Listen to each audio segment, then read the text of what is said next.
नमस्कार साथियों, मेरा नाम है आर के सिंह। संस्कृति आईएएस यूट्यूब चैनल पे आप सभी का स्वागत है। बात करें तो हम सभी अपने जीवन में एंटीबायोटिक दवाओं का इस्तेमाल करते हैं, लेकिन अब इन्हीं दवाओं के इस्तेमाल को लेकर एक बड़ी खबर आ रही है। कहा जा रहा है कि एंटीबायोटिक से बढ़ रही है खामोश महामारी। ये बड़ा ही चर्चा में है क्योंकि यहाँ पर देखेंगे जो भी एमआर है उसकी चर्चा खास तौर पे हो रही है, क्योंकि एंटी माइक्रोबियल जो रेजिस्टेंस है वो कहीं ना कहीं इससे जुड़ता है, क्योंकि एंटीबायोटिक से बढ़ रही है जो तेजी से खामोश महामारी। इसके संदर्भ में अब खास तौर पे जो अलर्ट है वो जारी किया गया, और इसके ऐसे नहीं अलर्ट जारी किए गए हैं। देश के जो प्रधानमंत्री माननीय नरेंद्र मोदी हैं, उन्होंने अपने मन की बात में एक खास कार्यक्रम में ये एंटीबायोटिक के दुरुपयोग के खिलाफ चेतावनी देते हुए एंटी माइक्रोबियल जो रेजिस्टेंस है इसको एक खतरनाक महामारी बताया। और आप देखे होंगे हर आदमी अपने देश में देखें या बाकी दुनिया के विभिन्न देशों में भी देखें तो एंटीबायोटिक का जो इस्तेमाल है वो बड़ी तेजी से बढ़ा है। और ये एंटीबायोटिक अब खास तौर पे देखेंगे तो एक खामोश महामारी की तरह हम सभी को अपनी चपेट में ले रहा है, जिस कारण से ये चर्चा में है। तो इसी के बारे में बात करेंगे, स्वास्थ्य विशेषज्ञ क्या कह रहे हैं या इससे जुड़ी हुई बहुत सारी जो बातें उन पर एक एक करके हम चर्चा करेंगे। चलिए पहले न्यूज़ की हम बात कर लेते हैं। तो न्यूज़ वही है कि अब जो एंटीबायोटिक है, अब ये एंटीबायोटिक हमारे लिए क्या हो रही है, जो एक हमारे लिए राहत भरी बात होती थी एंटीबायोटिक को लेना, अब वो कहीं ना कहीं देखें तो हमारे लिए एक ऐसी साइलेंट महामारी की तरफ है, पेंडेमिक की तरह अब होती जा रही है। और इसका कहीं ना कहीं जो उपयोग है ये अब एक प्रश्न के घेरे में आ चुका है।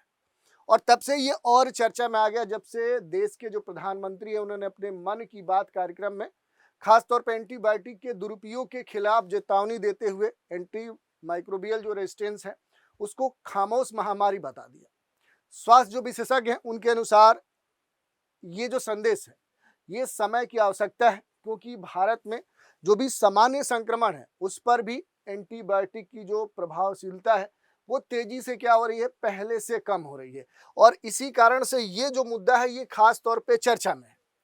इसमें जो बात कही गई है कि एंटी माइक्रोबियल जो रेजिस्टेंस है AMR है, आखिर ये है क्या? तो देखिए ये एक खास स्थिति है जिसमें क्या होता है कि बैक्टीरिया, वायरस, फंगस या जो परजीवी हैं उन दवाओं के प्रति प्रतिरोधक हो जाते हैं, यानी उनके ऊपर कोई असर ही नहीं होता है।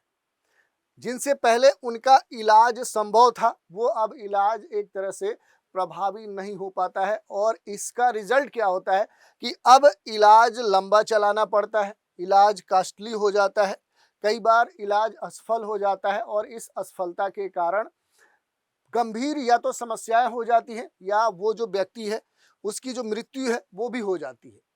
मृत्यु दर और जो भी अस्पताल हैं उन पर अस्पतालों का जो बोझ है वो पहले की अपेक्षा कई गुना बढ़ जाता है। और इसके संदर्भ में भारत की खास तौर पे स्थिति को भी रखा गया है, क्योंकि भारतीय आयुर्विज्ञान अनुसंधान जो परिषद है इसकी रिपोर्ट के अनुसार भारत में निमोनिया और जो मूत्र संक्रमण है ऐसी आम जो बीमारी है, ये भारत में बड़ी ही कॉमन बीमारियां हैं। तो इनमें प्रयुक्त जो भी एंटीबायोटिक है उसकी जो प्रभावशीलता है, इसका जो एक प्रभाव था वो अब तेजी से घट रहा है। और विश्व स्वास्थ्य जो संगठन है उसके अनुसार 2023 में भारत में हर 3 महीने में एक जो बैक्टीरियल जो इन्फेक्शन है आम एंटीबायोटिक के प्रति वो क्या है, प्रतिरोधी पाया गया है। लेकिन प्रतिष्ठित जो मेडिकल जर्नल है द लैंसेट, उसकी जो रिपोर्ट आ रही है उसमें अगर आप देखेंगे तो जो रिपोर्ट है वो बड़ी चुनौतीपूर्ण है। ये कहा जा रहा है कि भारत को सुपर बग के प्रमुख केंद्रों में शामिल किया गया है।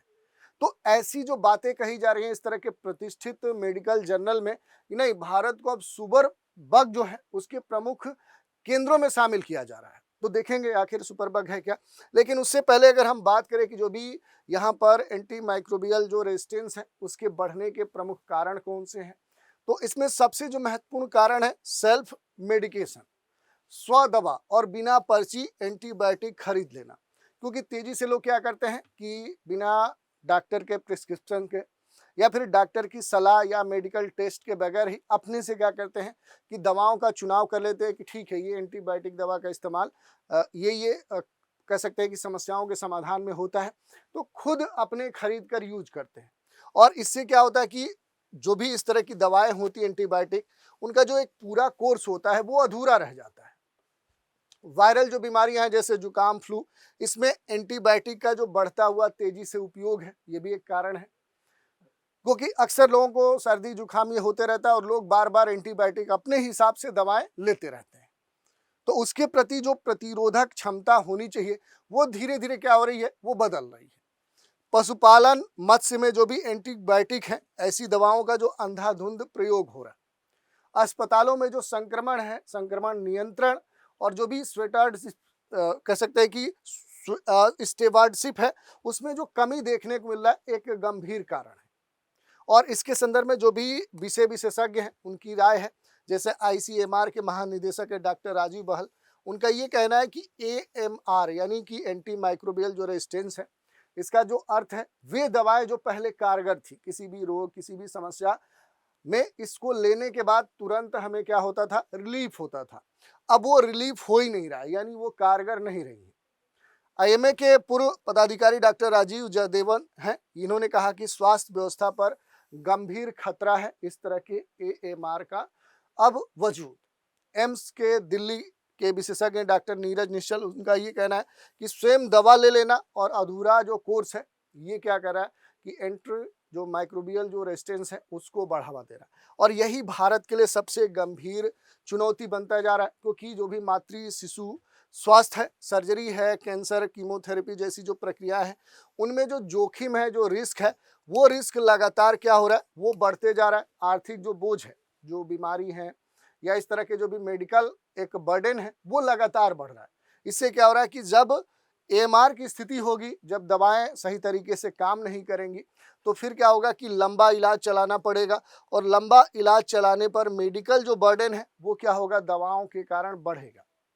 जो भी सस्टेनेबल डेवलपमेंट गोल है, जिसमें स्वास्थ्य और गरीबी भी शामिल है, उन पर एक तरह से प्रतिकूल जो प्रभाव है, क्योंकि जो हमारा गोल है सतत विकास जो लक्ष्य है, वो हम समय पर सही तरीके से प्राप्त नहीं कर पाएंगे। और इसी कारण से कहा जा रहा है, तो इसके लिए क्या किया जा सकता है। तो पहली बात, एंटीबायोटिक जो स्टेवार्डशिप है, अस्पताल स्तर पे दिशा निर्देश को सही तरीके से लागू किया जाए।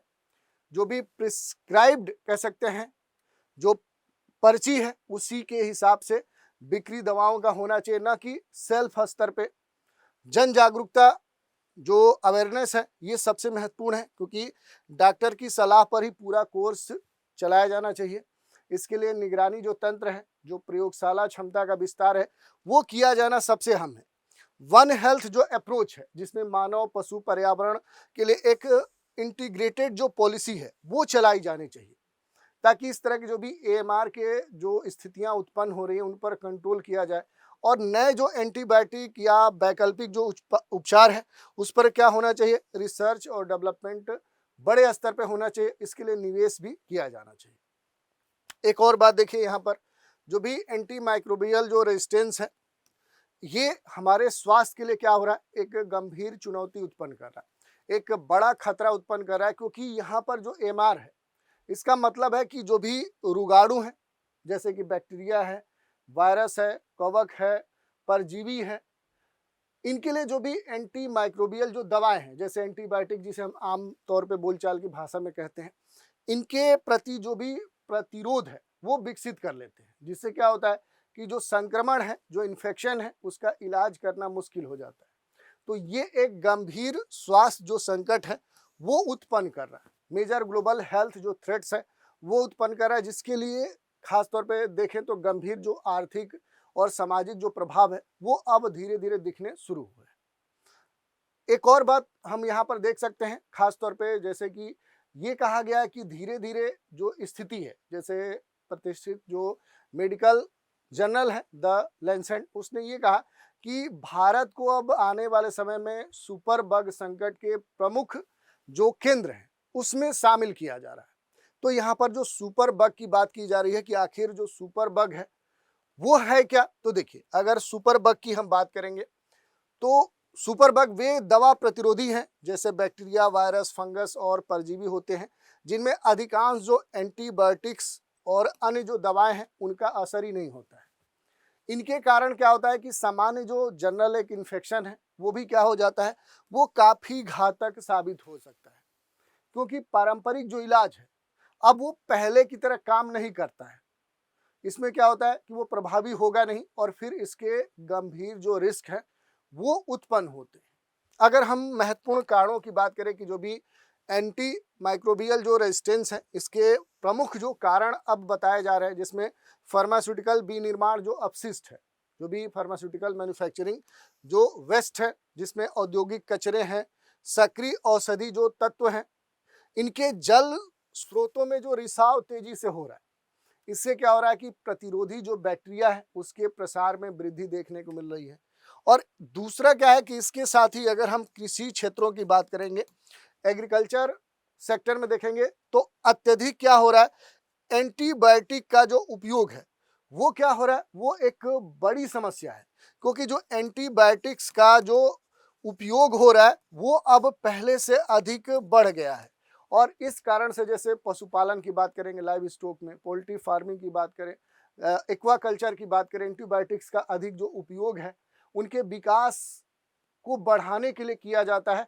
और इस तरह के कृषि क्षेत्र में जो बढ़ता हुआ एंटीबायोटिक्स का इस्तेमाल है, इससे क्या हो रहा है कि जो फूड चेन होता है, जो खाद्य श्रृंखला है, उस खाद्य श्रृंखला में एंटीबायोटिक जो अवशेष हैं, जो एंटीबायोटिक जो रेजिड्यू हैं, वो प्रवेश कर जाते हैं, वो अवशेष एंट्री कर जाते हैं और ये क्या होते हैं कि मानव स्वास्थ्य को प्रभावित करते हैं। दूसरी बात, जो भी स्वास्थ्य देखभाल है, जो भी हमारा हेल्थ है, उसके लिए जो भी देखभाल है उसमें जो अनिश्चित तरीका है, क्योंकि कई बार क्या होता है कि हम क्या करते हैं कि बिना डॉक्टर की सलाह लिए ही अपने से जाते हैं मेडिकल पे, एंटीबायोटिक्स दवाएं लेते हैं, अपने हिसाब से दवाओं का चुनाव करते हैं और अपने हिसाब से उनकी कोर्स भी रखते हैं। तो इस कारण से स्थिति एक दयनीय होती जा रही है। अस्पताल और जो भी क्लिनिक्स हैं उसमें जो संक्रमण निवारक जो उपाय हैं उनकी कमी बताई जा रही है और समाप्त हो चुकी जो भी दवाएं हैं, यानी कि जो एक्सपायर्ड मेडिसिन होती हैं या फिर जो चिकित्सा कचरे हैं, उनका सही तरीके से अनुचित निपटान नहीं होता है और इस कारण से क्या होता है कि उन्हें ऐसे किसी भी जगह फेंक दिया जाता है, जिस कारण से विभिन्न तरह के जो फूड चेन है उसमें उनकी एंट्री हो रही है और इस कारण से इस तरह की जो भी एंटी माइक्रोबियल जो रेजिस्टेंस है इसकी घटनाएं सामने आ रही हैं। और इसमें सबसे गंभीर वही बात है कि जो निपटान या अपशिष्ट जो प्रबंधन है वो सबसे गंभीर विषय है। अगर अपशिष्ट प्रबंधन को सही तरीके से क्या किया गया, मैनेज नहीं किया गया, यानी कि जो भी अपने देश में कमजोर जो अपशिष्ट प्रबंधन है, ये एक बड़ा कह सकते हैं कारण है एमआर के सामने, क्योंकि अशोधित गंदे पानी, लैंडफिल जो लीचेट हैं, कचरे से मिले जो दूषित तरल है या फिर जो सीवेज हैं, बड़े बड़े सीवेज हैं, उनका सही तरीके से प्रबंधन नहीं है। ये क्या कर रहा है कि आने वाले समय में एमआर को अब तेजी से बढ़ा रहा है। और इसके लिए अगर देखें कुछ भी इसके निपटान से जुड़ी हुई जो भी पहले हैं, अगर पहलों की हम बात करें कि जो भी एंटी माइक्रोबियल जो रेजिस्टेंस है, इसे निपटने के लिए जो भी पहल की गई है, जैसे वैश्विक स्तर पर अगर बात करेंगे तो WHO का एक वैश्विक एक्शन प्लान ऑन एमआर है, यानी ग्लोबल जो एक्शन प्लान है ये एंटी माइक्रोबियल जो रेजिस्टेंस है उस पर चलाया गया है, जिसमें एमआर नियंत्रण के स्तर के लिए जागरूकता, निगरानी और नीतिगत जो उपाय हैं उस पर ध्यान केंद्रित किया जाता है। जो भी यहाँ पर वैश्विक एंटी माइक्रोबियल जो रेजिस्टेंस निगरान प्रणाली है उसको खास तरीके से लागू करने पर जोर दिया जाता है।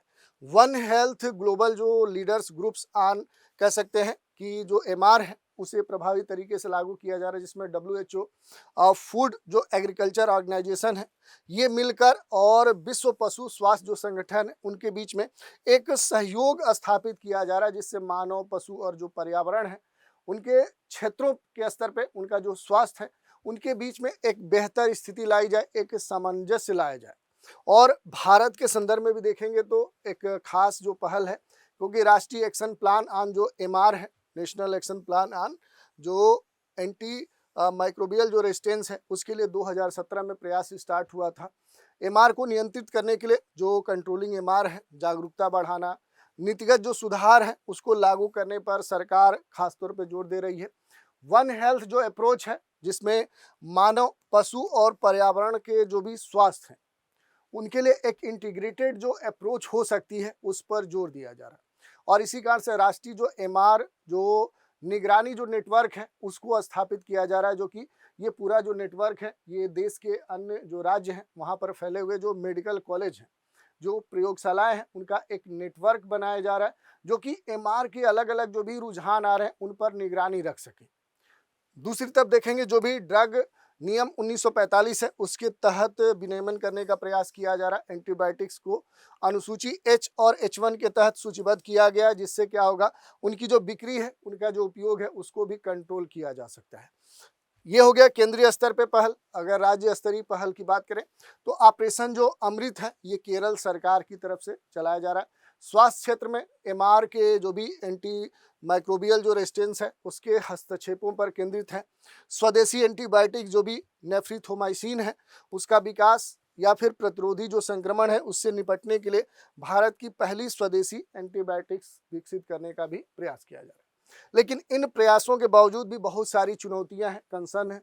जैसे जागरूकता की कमी अभी भी अपने देश में है। लोग सामान्य स्तर पे जो एक्सपायर्ड दवाएं हैं या इस तरह के जो भी कह सकते हैं वेस्ट हैं उसे कहीं भी फेंक देते हैं। अभी भी लोग अपने स्वास्थ्य के खराब होने के बाद खुद दवाएं अपने हिसाब से ले लेते हैं, बिना प्रॉपर कोर्स के जाने बगैर अपने हिसाब से खा लेते हैं। तो जागरूकता की कमी या फिर एंटीबायोटिक्स का जो व्यापक दुरुपयोग है, ये एक गंभीर समस्या अपने देश में है। कृषि स्वास्थ्य सेवा में कमजोर जो निगरानी है, विनियमन है, ये दवाओं का जो अवैध एक व्यापार है, उपयोग है, अनियमित बिक्री है, ये सारी समस्याएं अभी भी भारत में बनी हुई है। और नई जो एंटीबायोटिक्स की खोज की जा रही है उसकी जो प्रगति है वो पहले से धीमी है। जैसे पहले जो एंटीबायोटिक है, ठीक है, वो काम धीरे धीरे कम कर रही हैं, तो नए उनके जगह पे एंटीबायोटिक्स अगर खोजी जाती हैं और उनकी जो स्पीड है वो विकसित करने का R&D जो है वो तीव्र है, तो एमआर का जो प्रभाव है उसे हम कम कर सकते हैं। लेकिन ये प्रभाव कम इसलिए भी नहीं हो रहा है कि नई एंटीबायोटिक्स की खोज बड़ी ही धीमी गति से हो रही है। फार्मास्यूटिकल और जो भी बायोमेडिकल उद्योग हैं उनमें खराब जो अपशिष्ट प्रबंधन है, क्योंकि अवशिष्टों का एंटीबायोटिक्स का अनुचित तरीके से क्या किया जा रहा है कि निपटान किया जा रहा है।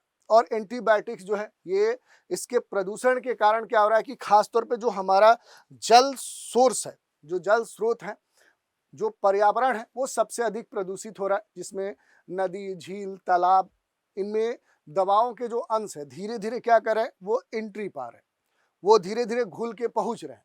और इससे क्या हो रहा है कि इस तरह के जो भी जल है इसका हमारे जीवन के ऊपर निगेटिव जो प्रभाव है वो देखने को मिल रहा है।